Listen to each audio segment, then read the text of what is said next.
누가복음 13장 31절부터 35절 말씀을 읽겠습니다.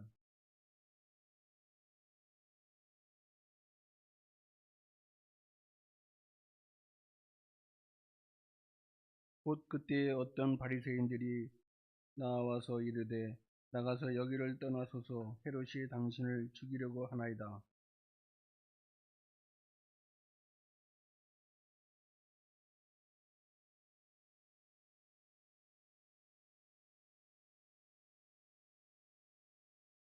그러나 오늘과 내일과 모레는 내가 갈 길을 가야 하리니 선지자가 예루살렘 밖에서는 죽는 법이 없느니라.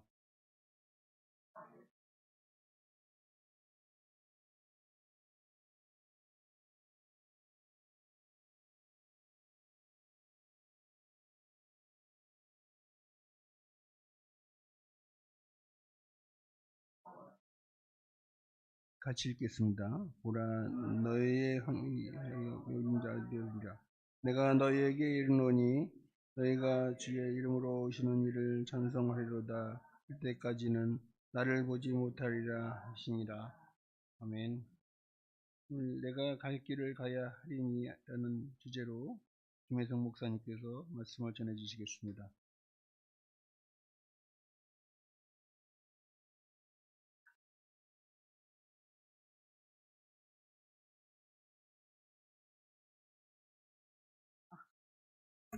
네, 오랜만에 또 뵙겠습니다.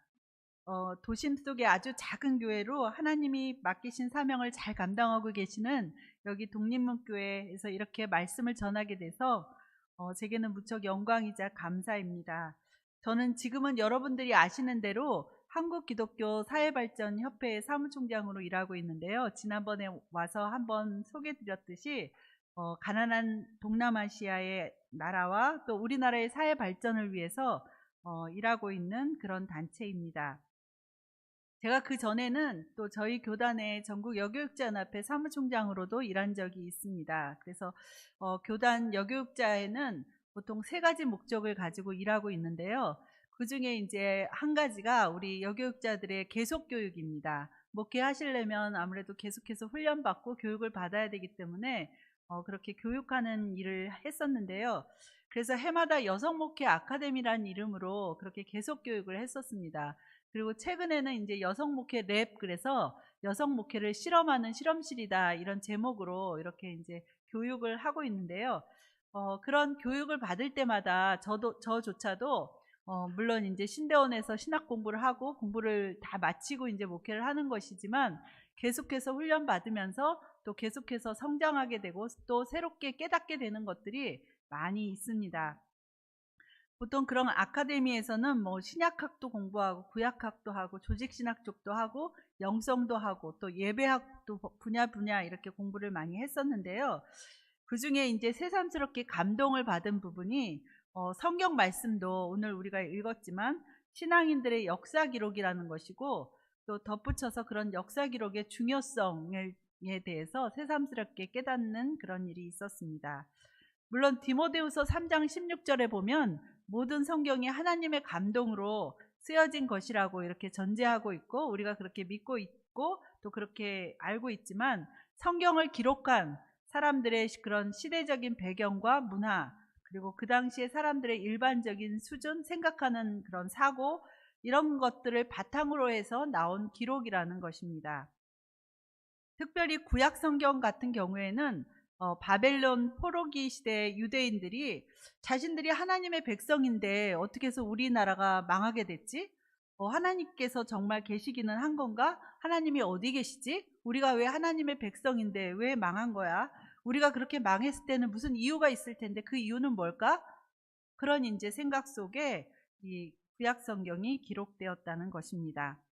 이제 망한 우리는 이제 어떻게 살아야 될지, 어떻게 살아야 하지? 그런 이제 의식 속에 이 말씀이 기록이 되었고, 또 그런 사고와 생활이 그 당시에 있었다는 것입니다. 그리고 이제 성전에서 예배할 수도 없는데 우리가 어떻게 예배를 드려야 되지? 하면서 해당 중심에서 율법 중심의 신앙으로 이제 바뀌어졌다는 것이죠. 그래서 신앙에서 율법을 강조하게 되고, 그리고 율법을 준수함으로써 우리 유대인들의 정체성, 하나님의 백성이라는 그런 정체성을 다짐하는 그런 시기였다는 것입니다. 그래서 유대인들이 그런 포로기의 염원과 결단을 아주 창세기부터 신명기까지 율법서를 통해서 나타나는 것이 또 성경의 구약 성경의 말씀이라고 할 수 있습니다. 그러니까 성경 말씀도 어느 날 갑자기 하나님이 뚝 떨어뜨려서 우리에게 주신 말씀이라기보다는 이 인간 세계 안에서 우리 그동안은 뭐 정말 하나님이 직접 계시로 뭐 하나님이 딱 떨어져서 줬다 이렇게 생각하실 수도 있는데, 그렇지 않고 그 당시에 사회 문화 속에서 하나님의 말씀에 감동된 사람들이 그 시절의 사고와 문화 속에서 기록한 말씀이다, 이렇게 우리가 이해할 수 있을 것입니다. 그래서 이제 그런 뭐 공부를 하면서 이게 뭐 그 전에도 아주 모르던 건 아니었는데 새삼스럽게 그렇구나 하는 그런 깨달음이 저에게도 있었습니다. 예를 들면 이스라엘 사람들이 늘 하나님의 백성이라고 그렇게 하면서도 항상 이방 종교를 섬기잖아요. 바알과 아세라 신상을 섬기고 그렇게 이제 우상 숭배를 많이 하는데, 그것을 보면서 왜 이 사람들이 하나님의 백성인데 왜 하나님을 온전히 섬기지 못하고 자꾸만 우상을 섬기게 되지? 그래서 이제 그 이유를 우리가 생각할 때 우리 연약한 사람이니까 그렇게 이제 흔들릴 수 있지, 믿음이 이제 흔들렸겠지, 이런 생각들을 보통 이제 하게 되는데, 그런 것도 물론 있겠지만 당시에 이스라엘 사람들은 하나님에 대해서 유목민들이었고 자신들이 믿는 하나님은 산의 신이라고 생각했다는 거예요. 그런데 가나안 땅에 들어가 보니까 거기는 농사를 많이 짓고 있었고, 그래서 땅의 신이 우리가 섬기는 그 산의 신과 마찬가지로 이 가나안 땅에서는 땅의 신이 있지 않을까, 이런 생각을 하면서 그 사람들이 믿던 바알과 아세라 이런 땅의 신들에게 우리가 하나님한테 잘 보여야 되는 것처럼 이 가나안 땅에 들어왔으니까 이제는 가나안의 신에게 우리가 좀 잘 보여야 되는 거 아닌가? 그래야 우리가 편하게 잘 살 수 있지 않을까? 이런 마음이 그 안에 있어서 자꾸만 하나님을 섬기면서도 자꾸만 이방 신들에 대해서 기웃기웃하는 그런 일들이 있었다는 것입니다. 그래서 이제 그런 것들을 보면 성경을 그냥 문자 그대로 이렇게 접하고 이해하는 그런 것은 어떤 면에서는 뭐 믿음이 훌륭한 것일 수도 있지만 그래도 더 깊은 이해가 필요하겠다, 이런 생각이 듭니다. 성경을 기록할 당시에 그 시대의 시대상을 반영하는 일이 우리 성경에 나타나 있고, 우리 또한 지금의 사고, 지금의 문화 속에서, 우리의 생각 속에서 이 성경 말씀을 읽으면서 우리 수준에서 또 하나님의 말씀을 이해하고 해석하는 일이 지금도 일어나고 있다는 것입니다. 해마다 3.1절 기념 예배를 드리는 이유도 마찬가지일 것입니다. 해마다 조금씩 의미가 달라지고 있습니다. 작년에 느꼈던 그 의미, 올해는 또 다른 느낌으로 해마다 보면 달라지잖아요. 그래서 성경을 읽을 때도 똑같은 구절이라도 다르게 이렇게 읽혀지고 다르게 해석되는 것처럼 우리가 3.1절을 맞는 기념 예배도 해마다 반복되는 것이지만 또 올해는 다른 의미로 또 이렇게 새겨질 수 있으리라고 생각합니다. 그래서 해마다 자기 자신에게 각인되는 그런 모습으로 우리 3.1절을 기념하고 또 개인의 삶 속에서, 공동체의 삶 속에서 그것이 실천으로 이어질 수 있을 것입니다. 저는 지난주에는, 며칠 전에는 1976년에 있었던 3.1 민주구국선언 50주년 기념 행사에 참석한 일이 있었습니다. 아시는 분들도 있으시겠지만 잘 모르시는 분들도 있을 것 같은데요. 당시 70년대에는 여러분들 아시는 대로 박정희 대통령, 그때 군사 독재 정권이라고 이야기하죠. 그래서 그 군사 독재 정권의 유지를 위해서 유신헌법을 발표했었고, 또 긴급조치 1호, 2호 쭉 하면서 9호까지 이렇게 긴급조치가 막 발표가 됐습니다.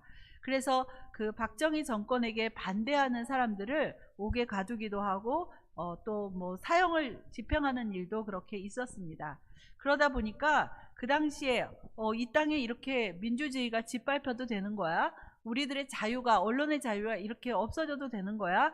하는 생각들을 하신 분들이 또 많이 있었겠죠.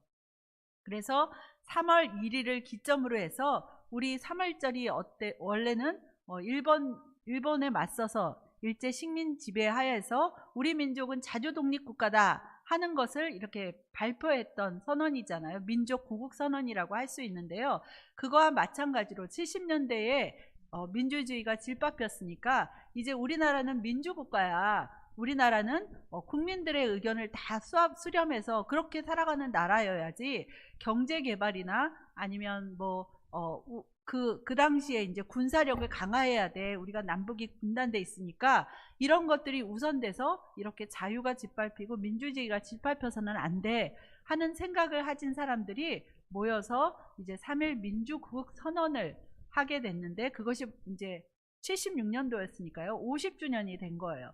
당시에 민주구국 선언을 했던 사람들을 보면 여러분들이 다 아시는 분들이에요. 정치인으로서는 김대중 대통령, 또 윤보선 대통령, 그리고 그 정치계와 또 종교계, 기독교, 개신교, 그래서 이제 함세웅 신부님, 또 이 기독교에서는 여러분 이제 기독교 장로회 어른들이시죠. 안병무 박사님, 서남동 박사님, 그리고 이제 이우정 선생님, 이런 분들이 다 참여하셔서 명동 성당에서 1976년도 3.1절 기념미사 후에 이 3.1 민주구국 선언을 또 발표를 하게 됩니다. 그래서 그분들은 사실 이제 발표하자마자 그때 6시 미사였다고 그래요. 그래서 이제 다 카톨릭계, 종교계, 제야 인사들, 기독교계 같이 다 모여서 그 미사가 마친 다음에 그곳에서 이제 민주구국 선언을 했었는데 그 선언을 하고 다 끝날 때가 한 9시쯤 됐었는데 그날 이제 그리고 다 헤어졌는데 12시 자정 때부터 이우정 선생님부터 이제 잡혀가기 시작해가지고 그분들이 다 감옥에 gat히고 몇 년 동안 옥고를 치르는 그런 일들이 당시에 있었습니다. 그래서 오늘은 독립운동을 했던 그렇게 이제 3.1절 독립기념일이기도 하지만 또 민주구국 선언을 했던 그런 것들도 기념할 수 있는 그런 3.1절입니다. 인생은 나그네 길이라는 그런 유행가 가사가 있죠. 구름이 정처 없이 흘러가듯이 인생도 어디서 와서 또 어디로 가는지 모르니까 정이랑 두지 말고 미련이랑 두지 말자는 그런 가사입니다. 예전에 많이 유행했던 거라 여러분들이 다 잘 아실 것 같아요.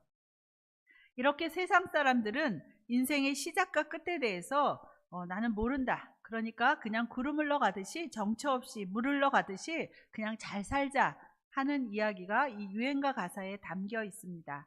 그런데 우리 신앙인들은 좀 달라야 되겠다 하는 말씀입니다. 사도 바울이 에베소 교회를 향해서 말했듯이 이전에는 우리가 나그네요, 이방인이었지만 이제는 성도들과 그리고 동일한 시민이고 하나님의 건속이 되었다는 그런 말씀입니다. 그렇기 때문에 우리들은 세상 사람들과는 다른 인생의 목적이 있다는 것입니다. 하나님의 구원 계획 속에 우리가 이미 들어와 있다 하는 것입니다. 우리에게는 정처 없이 흘러가는 그런 인생길이 아니라 목적을 향한 인생의 길이 있다는 그런 말씀입니다. 오늘 말씀을 보면 예수님은 누구보다도 그분이 가야 할 길을 잘 알고 계셨습니다. 유대인들 뿐만 아니라 전 인류를 향한 하나님의 구원 프로젝트 속에 들어있는 예수님의 사명을 인지하고 계셨고 그래서 그 길을 흔들림 없이 꿋꿋하게 걸어갔던 모습을 오늘 말씀에서 볼 수 있습니다. 그래서 신학자들은 예수님을 모세와 비교하고는 합니다. 그러니까 모세가 구약의 이스라엘 백성들을 가나안 땅으로 이렇게 약속의 땅으로 인도를 했잖아요. 애굽에서 탈출시켜가지고 그렇게 이제 인도했던 것처럼 예수님은 새 언약의 시대에 영적인 이스라엘 민족들을 그러니까 영적인 우리 하나님의 자녀들을 하나님의 나라로 이렇게 인도하는 그런 모세와 같은 지도자다 하는 말씀입니다. 그래서 예수님이 십자가에서 죽으시고 부활하시고 승천하신 것들을 우리의 그 영적 출애굽의 첫 시작이라고 그렇게 이야기하고 있습니다. 따라서 우리가 늘 듣던 대로 예수님의 십자가 죽음은 죽음으로 끝난 그런 실패작이 아니라 부활과 승천으로 이어지는 모든 사람들의 영적 출애굽으로 이어지는 그런 성공작이었다. 이렇게 학자들은 이야기하고 있습니다.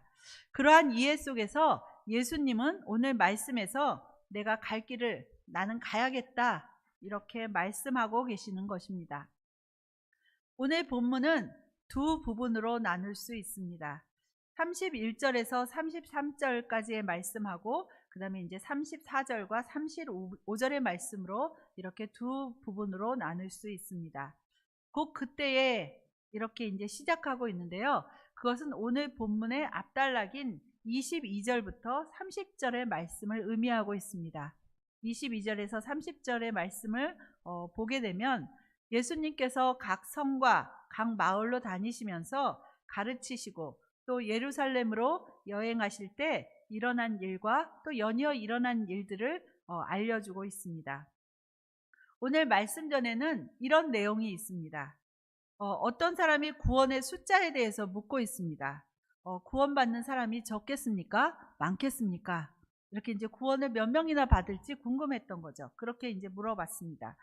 그랬더니 예수님이 그거에 대해서 구원을 많이 받을 거야, 적게 받을 거야 이렇게 즉답을 하신 것이 아니라 어떤 의미에서는 예수님은 다른 이야기를 하고 계세요. 어떤 사람들이 구원을 받겠는지 구원의 대상에 대해서 예수님은 이야기하고 있습니다. 그러니까 좁은 문으로 들어가야지 구원을 받을 거야. 좁은 문으로 들어가야 돼. 그리고 말씀과 구원의 문으로 들어가고 싶어도 못 들어가는 사람이 생길 거야. 이제 그런 이야기들을 하고 계십니다. 그러면서 아브라함과 이삭과 야곱과 모든 선지자들은 하나님의 나라 안에 들어있는데 만약에 너희들이 나중에 하나님의 나라에 들어가지 못하면 그거 어떻게 할 거야? 하고 예수님이 말씀하고 있습니다. 그리고는 사람들이 동서남북으로부터 와서 하나님 나라 잔치에 참여하겠고 그리고 구원받을 때 순서도 뒤바뀔 거야 하는 말씀을 대답으로 해주고 계십니다. 그러니까 당시에 이제 유대인들은 굉장히 선민의식에 사로잡혀 있었어요. 우리는 선택받은 민족이야. 그러니까 당연히 우리는 하나님이 우리를 구원하시고 우리는 하나님 나라에 들어갈 거야. 구원을 받을 거야. 이런 이제 사고 속에 살고 있었죠. 근데 예수님은 완전히 다른 이야기를 하고 계시는 거예요. 너희 이스라엘 민족이라고 해서 무조건 하나님 나라에 들어가는 게 아니야. 좁은 문으로 들어가야 돼. 그리고 너희가 그 핍박했던 너희가 이제 멀리했던 그런 예전에 그 선지자들이 오히려 아브라함, 이삭, 야곱 이런 사람들은 다 들어있는데 너희들은 못 들어갈 수도 있어 하는 이야기를 이 말씀에서 해주고 있습니다. 그러면서 순서도 달라질 거야. 너희가 먼저 된 자라고 생각하지만 뒤늦게 된 사람이 오히려 더 순서가 바뀌어서 먼저 들어갈 거야 하는 이야기를 예수님이 하고 계시는 것입니다. 그러니까 이제 유대인들이 마음속으로 그 이야기를 듣고 아주 속이 불편했겠죠. 부글부글 끓었을 것 같아요. 그래서 그런 때 이제 바리새인들이 이제 다가와가지고 예수님한테 이제 말씀하시는 것이 오늘의 본문입니다. 지금 헤롯이 당신을 죽이려고 합니다. 그러니까 얼른 여기서 피하십시오. 그렇지 않으면 당신의 생명이 굉장히 위험할 수 있어요. 하고 이제 바리새인들이 예수님에게 말씀을 하고 있어요. 그러니까 그동안의 바리새인과 예수님의 관계를 볼 때 이 바리새인들이 정말로 예수님을 생각해서 예수님이 정말 죽음을 당하면 어떡하지? 이런 걱정스러운 마음으로 이렇게 말하는 게 결코 아닐 겁니다. 그런 말씀이 아니라 조금 전에 말했듯이 너희들은 구원을 못 받을 수도 있어 하는 그 좁은 문으로 들어가야 돼. 이렇게 이제 이야기를 들으니까 이제 속이 불편해졌고 그래서 이제 예수님은 저런 이야기를 하는 사람 저런 이야기 더 듣고 싶지도 않아. 이 자리에서 좀 없어졌으면 좋겠다. 이 자리를 좀 떠났으면 좋겠어 하는 마음이 오히려 이 바리새인들에게 있지 않았을까 하는 생각이 듭니다. 여하튼 바리새인들의 그러한 이야기에 이어서 예수님이 자신의 자신이 이제 메시아로서의 갈 길을 당당하게 선포하는 것이 오늘의 본문 말씀입니다. 그러면서 너희는 저 여우에게 가서 오늘과 내일은 내가 귀신을 쫓아내고 그리고 병을 고치고 제3일에는 완전하여지리라 그렇게 말하라고 그렇게 대답하십니다. 여기서 저 여우는 헤롯을 말하는 것입니다. 거짓되고 강교한 정치 지도자를 가리키는 말씀입니다. 그러면서 그렇지만 나는 내가 귀신을 쫓아내고 병자들을 고치고 그리고 사단의 세력하에 있는 사람들을 내가 구해내서 하나님의 나라 천국을 맛보게 하는 일을 그런 일을 지금 하고, 그리고 나서 종국에 가서는 내가 하나님 나라를 위해서, 그 사역을 위해서, 하나님의 그 구원 프로젝트를 다 이루기 위해서, 영적인 첫 열매가 되기 위해서 내가 그 길을 가야겠다, 오늘 선포하는 말씀이십니다. 종국에는 모든 일이 다 이루어지고 해결될 텐데 지금은 내가 내 갈 길을 가야 될 거다, 가야 되겠다 하는 자신의 사역에 대한 친절한 안내의 말씀을 오늘 본문에서 해주고 계신 것입니다. 예수님이 병자를 고치시고 그리고 귀신을 쫓으시면서 천국에 대해서 가르치시고 천국의 기쁨과 평화를 맛보게 해주시려고 오늘 이렇게 사역을 하고 계시는데, 예수님을 따르는 우리 교회도, 신앙인인 나도, 우리 믿는 사람들은 그렇게 이 땅에 살아가고 있지만 하늘나라의 기쁨과 평화를 맛보게 하는 그런 천국의 통로가 되어야 할 것입니다. 그러면 예수님은 왜 이 죽음의 길을, 내가 갈 길을 가야 하리라는 당연한 길로 받아들이셨을까요? 우리는 그저 예수님은 우리랑 다른 분이니까, 하나님의 아들이시고 하나님의 뜻에 순종해서 그렇게 하셨다, 이렇게 이제 쉽게 대답하기도 하고 그렇게 생각하기도 합니다. 그것도 맞는 말씀입니다. 그런데 34절과 35절을 보면 예수님은 이스라엘 백성들을, 사람들을 너무나 사랑하셨다는 것입니다. 그래서 암탉이 제 새끼를 모음같이, 자기 날개 아래에 모음같이 모으고 싶어 하셨고, 그리고 그 품에 품으시려고 무던하게 애쓰셨습니다. 그런데 이스라엘 사람들의 반응은 예수님의 그런 기대를 아주 벗어나는 그런 일이었습니다. 그 날개 아래에 들어오라고 해도 들어오지 않고 자꾸만 오히려 그 파송된 선지자들을 죽이고, 그리고 그들을 감옥에 가두고 돌로 치고 하는 그런 반응을 보였습니다. 그래서 보라, 너희 집이 황폐하여지고 버림바 되겠다고 말씀하시고 계십니다. 하나님이 보낸 선지자들을 죽이고 돌로 치고 결국에는 아들까지도 이제 십자가에 그렇게 못 박은 이스라엘 백성들에게 심판이 있겠다는 말씀입니다. 이 말씀을 읽으면서 우리도 마찬가지의 처지일 수 있겠다, 이런 생각이 듭니다. 하나님의 사람을 통해서 복음은 무수하게 전달됩니다. 복음이 늘 우리 귀에 들립니다. 여기저기에서 복음을 전하고 있습니다. 그런데 그 말씀을 듣고도 깨닫지 못한다면, 지금 이스라엘 민족들이, 이스라엘 사람들이, 바리새인들이 예수님의 그 말씀을 듣고도 깨닫지 못하고 예수님을 박대한 것처럼 그렇게 한다면 우리들의 미래는 어떨까 하는 이야기입니다.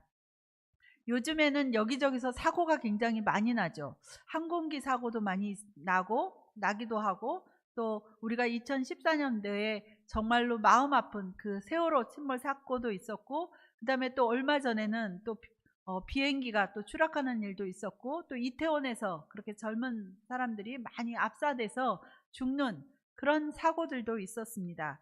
만약에 사람들이 그런 사고가 일어날 거를 미리 알았더라면 사고를 당하는 일이 없었겠죠. 그 자리에 가지 않았겠죠. 마찬가지로 우리들도 복음을, 말씀을 깨달을 수 있을 때, 그럴 때 깨달아야 되고, 복음을 실천할 수 있을 때 우리가 실천할 수 있어야 된다고 그런 말씀을 드리고 싶습니다. 너희가 주의 이름으로 오시는 일을 찬송하리로다 할 때까지는 나를 보지 못하겠다, 그런 말씀도 오늘 말씀에 있습니다. 이것은 종려주일에 이제 예수님이 예루살렘에 입성할 때를 가리키는 말씀이기도 합니다. 그리고 또 예수님의 십자가 죽음과 부활 승천 후에 재림하실 때 이루어질 성도들을 상세하게 묘사하고 있는 모습이기도 합니다. 이 모든 본문의 말씀이 예수님의 가야 할 길의 모습을 상세히 묘사하고 있습니다. 예수님은 이처럼 자신이 가야 할 길에 대해서 분명히 알고 계셨고 그 사명을 잘 감당하신 모습을 우리에게 보여주고 계십니다. 예수님께서 자신이 갈 길을 잘 알고 그리고 그 길을 걸어가셨듯이 예수님의 마음을 본받고 예수님을 따르고자 하는 우리 신앙인들은, 우리도 마찬가지로 우리 각자의 길을 잘 걸어갈 수 있어야 할 것입니다. 예수님이 오늘과 내일과 모레는 내가 갈 길을 가야 하리니 그렇게 말씀하신 것처럼 우리들도 내가 갈 길을 잘 알고 분명히 말할 수 있다면, 나도 내 갈 길을 가야 해 라고 말할 수 있다면 참 좋겠습니다. 또한 예수님처럼 그 길이 하나님의 뜻을 세우는 길이 되기를 바랍니다. 감리교회 이현주 목사님이란 분이 계십니다. 그분이 뭐 책도 많이 쓰고 굉장히 말씀도 참 잘 전하시는 그런 분이신데요. 그분이 어떤 책에 어릴 적 이야기가 한 토막 굉장히 인상적인 이야기가 있습니다. 그분이 어렸을 때 아버지가 군청에서 일하시는 공무원이었다고 그래요. 근데 이제 어느 날 아침에 일어나 보니까 아버지가 이제 아들에게 얘 현주야, 너 오늘 학교 가기 전에 군청에 좀 다녀와야겠다. 이렇게 이제 말씀을 하셨다는 거예요. 그러니까 이현주 목사님이 그 얘기를 딱 듣고 학교 가기 전에 내가 빨리 그럼 군청에 심부름 갔다 와야 되겠네? 이렇게 생각을 하고 무조건 그 길로 나와서 이제 군청까지 막 달려갔다는 거예요. 막 달려가서 이제 그 당시에 자기가 살던 그 군청 앞마당에 큰 이제 나무가 있었는데 그 이제 나무에 딱 서서 이제 아차 싶은 거죠. 생각해 보니까 아버지가 왜 군청에 갔다 오라고 했지? 그 말을 이제 안 듣고 그냥 군청에 갔다 와야겠다 이 얘기만 듣고 막 달려서 이제 군청에 왔다는 거죠. 그래갖고 이제 요즘 같으면은 핸드폰이 있으니까 전화해가지고 아버지 근데 군청에서 내가 무슨 심부름 해야 돼요? 이렇게 이제 물어보면 되는데 당시에는 이제 핸드폰이 없으니까 무조건 달려왔다가 아차 싶어서 무슨 일을 심부름 시킨지 듣고 왔어야 되는데 이제 자기가 참 바보 같았겠죠. 그래가지고 이제 다시 이제 또 집으로 막 달려와가지고 딱 보니까 식구들이 이제 식사를 거의 다 마치고 이제 있는데 아버지가 너 내가 심부름 좀 시키려고 했더니 어디 갔다 왔냐? 이렇게 이제 말을 했다는 거예요. 그래서 이제 그 이야기를 이 목사님이 그 이제 책에다 쓰시면서 이처럼 하나님께서 우리들을 이 땅에 보내실 때 하나님께서 이제 사명을 다 주셨다는 거죠. 하나님이 한 사람 한 사람에게 너는 세상에 가서 이런 일을 하고 와 하고 이제 사명을 다 맡겨주실 텐데 우리가 아무 사명 이야기도 듣지 못하고 그냥 군청으로 무조건 달려갔던 그 어린 아이들처럼 우리가 이 땅에 왜 왔지? 나는 뭐 하고 살아야 되지? 이런 것들을 미처 알지 못하고 살아갈 때가 얼마나 많은가 하는 이야기를 이 목사님이 하고 있습니다. 그러면서 하나님이 나에게 어떤 사명을 주셨는지 나는 이 세상에서 무엇을 해야 하는지 그것을 먼저 알아야 한다고 그렇게 말씀하고 있습니다.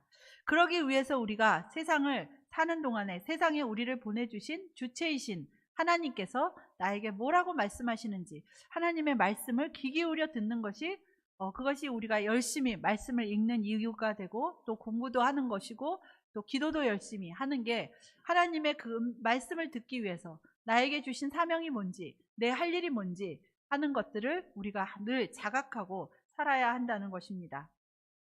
여러분의 각자의 삶은 어떻습니까? 하나님이 내게 주신 사명은 무엇일까요? 하나님이 왜 나를 자녀로 부르셨을까요? 이 3.1절에 왜 이 말씀을 붙잡았을까요? 3.1절에 대한독립 만세를 외쳤던 그런 신앙의 선조들이 떠올랐기 때문입니다. 일제의 무단 통치 기간이니까 당시 사람들은 일본 경찰들의 총칼에 압박을 받으며 살았을 것입니다. 만세를 부르는 일이 그렇게 만만한 일이 아니었을 것 같아요. 저희가 지금 그 당시에 만약에 산다고 해도 과연 나는 만세를 부르러 나갈 수 있었을까? 이런 생각. 정말 일본 경찰들의 그 총칼이 얼마나 무서웠을까? 유관순 누나처럼 그렇게 할 수 있었을까? 하는 생각을 하게 됩니다. 그리고 50년 전에 정말 그 민주구국 선언을 했던 그 10명의 서명자들이 있는데 그 분들처럼 정말 에스더의 죽으면 죽으리라 하는 그런 심정으로 그렇게 자유를 외치고 민주를 외쳤던 그런 선조들의 그 신앙인들의 모습을 우리가 따라갈 수 있을까 생각을 하면 참 어려웠겠다 이런 생각을 하게 됩니다. 그런데 여러분들이 아시는 대로 독립선언문을 발표했던 대표 33민 중에는 우리 기독교인이 16명이나 있었어요. 그리고 그 16명이 있었다는 것은 그만큼 당시의 기독교의 정체성을 보여주고 있습니다. 우리나라의 독립, 우리나라의 자유, 민주를 생각하는 것이 바로 우리 기독교인들이었다 하는 것입니다.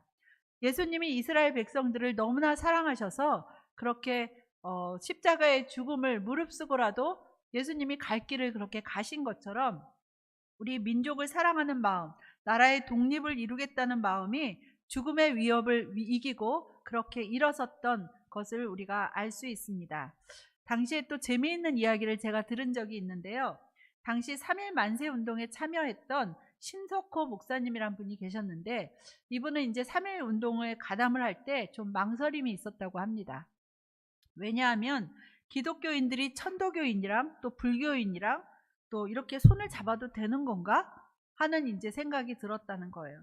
그래서 이렇게 같이 해도 되나 하는 그런 망설임이 좀 있었는데, 그런데 새벽 기도의 시간에 하나님의 음성을 들었다고 그래요. 나라가 빼앗긴 것이 굉장히 죄인데 그 나라를 되찾을 그런 기회가 왔는데 그 기회를 저버리는 것은 더 큰 죄다 하는 하나님의 음성을 들었다고 그래요.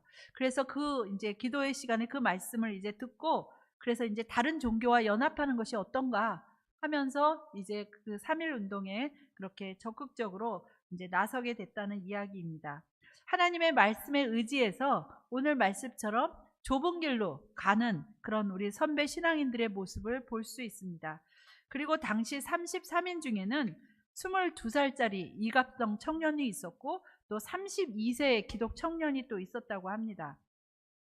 당시 민족 대표 중에는 이렇게 젊은 청년들이 있었습니다. 그런데 오늘 우리 교회의 모습은 어떤가 이런 생각을 또 돌아보게 됩니다. 대표의 청년이 있는가?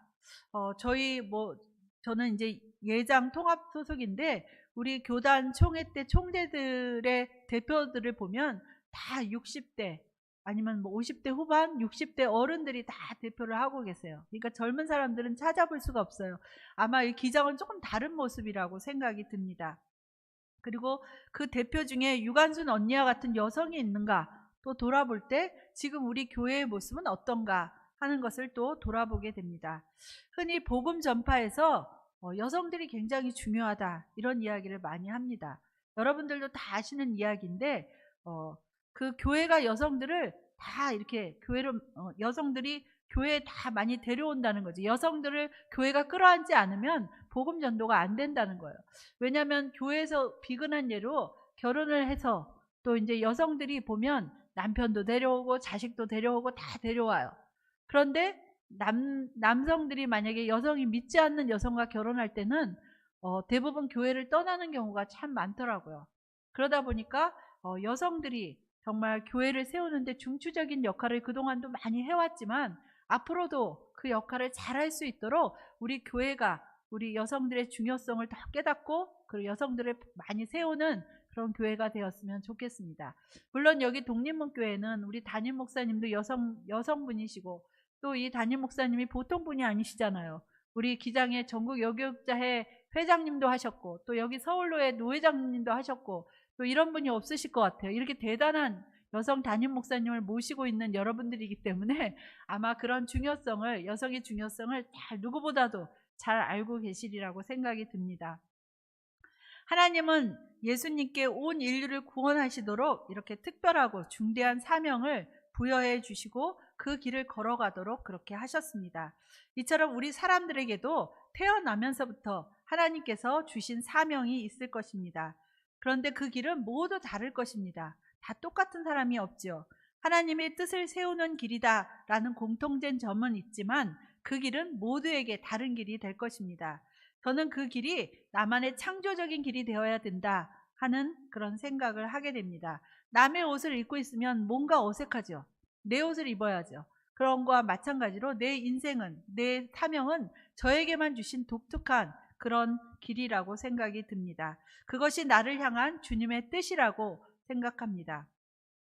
제가 이제 월간지 새가정, 여러분 아실 것 같은데 월간 새가정이라는 이제 여신도의 연합 잡지가 있습니다. 그 매달 이제 월간지가 나오죠. 거기에서도 제가 총무를 한 8년 했었는데요.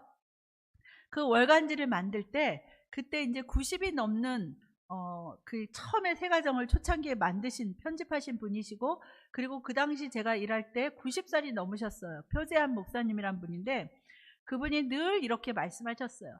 이제 연세가 많으신데 내가 이렇게 살아있는 이유는 하나님께서 나에게 주신 사명이 아직도 있기 때문이야.